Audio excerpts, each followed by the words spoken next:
Donald Trump is known for the most controversial political leaders in modern history. We will never, ever sign bad trade deals. America first again. Well, I think your gas prices, as soon as that's over, are going to come tumbling down along with everything else. I think it's going to be, you're going to see a very big decrease in the price of gasoline, gas.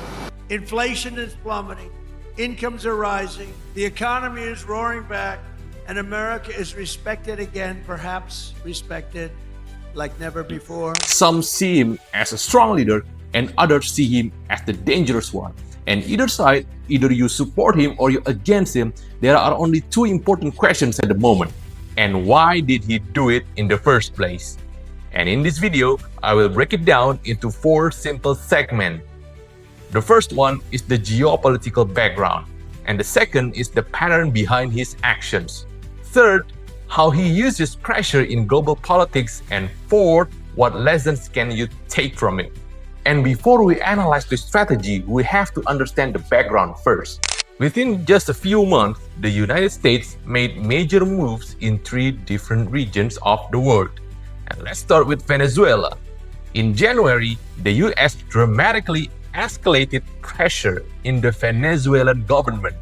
The country has been unstable for years, despite having some of the largest reserves in the world at the same time.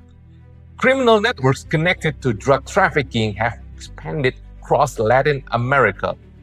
The Trump administration responded with a combination of sanctions, military positioning in the Caribbean, and stronger actions targeting cartel-linked networks. Then in February, the focus moved north, toward Mexican drug cartels. Groups like Sinaloa cartel have long controlled major trafficking routes in the United States. Under Trump's approach, some of these organizations were treated not just as criminals, but as national security threats. That allowed the US government to increase financial sanctions, intelligence operations, and cross-border pressure. And then in March, the focus shifted again, this time to the Middle East. Tension with Iran escalated rapidly. Military strikes targeted Iranian facilities, while new sanctions aimed at Iran's oil network were introduced because Iran plays a major role in global energy market. Any escalation there immediately affect oil prices and global stability. So within 3 months, we see different types of threats. We saw pressure in Latin America, pressure on cartel networks, and pressure in the Middle East.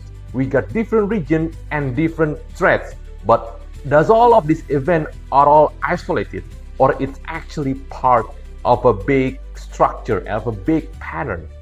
And now this is where it gets interesting. Because if you take a step back and look at the bigger picture, you'll realize Trump doesn't usually start with negotiation. He starts with pressure. Look at the pattern. In Venezuela, pressure came first through sanctions, naval deployments, and economic restrictions on oil. With Mexican cartels, the strategy was to elevate criminal groups into something much bigger, labeling them as national security threats, which opens the door to far stronger actions than normal law enforcement. And in Iran, the escalation came through direct military strikes combined with heavy economic sanctions targeting the country's oil network. Different regions, different enemies, but the exact same playbook. First, increase the pressure. Second, change the power balance. And only then negotiation even became possible. And this what many analysts call leverage. In high-stakes negotiations, the side with the more leverage usually decide the outcome. If one side has economic control, military presence, or strategic influence, they just don't sit around waiting for it to happen. They shape the condition before even deal is happening. And that is where the pattern that you keep on seeing. Tariffs, sanctions, military positioning, legal classifications, all of these tools serve just one purpose. It is to shift the balance of power before the negotiations even start. And once you see this pattern, the events we talked about earlier don't look random anymore. they start to look like moves on chessboard. Because either you like Trump or you hate him, there's only one thing that matters. It is power, leverage, and decision making. Now, whether you like Trump or not, it's not the point of this video. It's the real power, the real pattern behind all of these things going on in this world. Because if you look at what we've just discussed, Venezuela, the cartels, Iran, these are all completely different situations. Different regions, different enemies, different problems. But the same pattern keeps appearing. Pressure first, leverage second, negotiation last. In geopolitics, leverage can come from things like military power, control of energy, or economic sanctions. But the idea of leverage itself is not limited to world leaders. It applies to your life too, because each and every life, in each and every step that you take, you need leverage. When you negotiate, for example, your salary, leverage matters. When you pitch business deal, leverage matters. When you try to attract investors, clients, or opportunities, leverage matters. And most people, they make the same mistakes over and over again. They try to negotiate first. They don't even realize, do I have the leverage or not? They ask first, they hope first, and they try to convince first. They forgot to build the leverage. While on the other side, powerful people, they build leverage. They build the position before they make the move.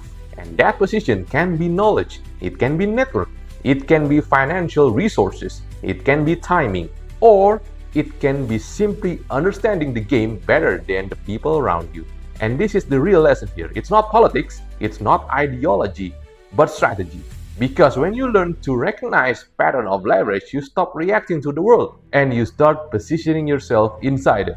And that skill matters wherever you are and whatever you are running on, either it's a country, building a company, or simply trying to move your life to the next level. Remember, power leaves patterns.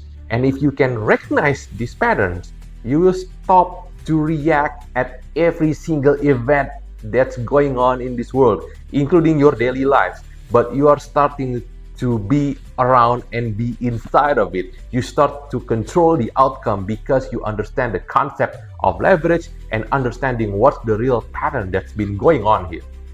And that is a skill far more valuable than any kinds of political opinions.